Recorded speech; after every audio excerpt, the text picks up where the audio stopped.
After the fall of mankind in the Garden of Eden, we needed a Savior. Genesis 3:15 tells us that God promised to deliver, but 4,000 years passed without the appearance of the chosen one.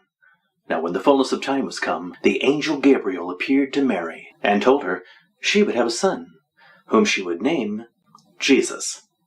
The angel went on to say, he will be great and will be called the Son of the Most High God.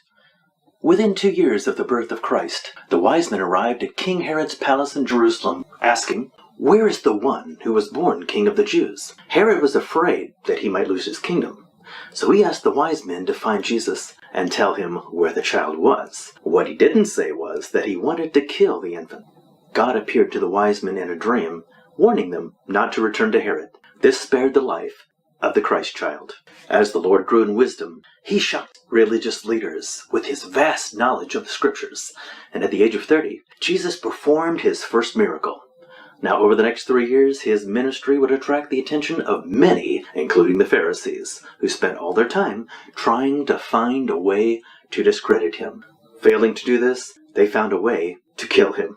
After being accused of blasphemy for saying he was equal to God, he was tried and sentenced to death by crucifixion. This was a barbaric practice adopted by the Romans. He was nailed to a cross where he spent 6 hours experiencing excruciating pain as his body was stretched in ways that would send him into shock.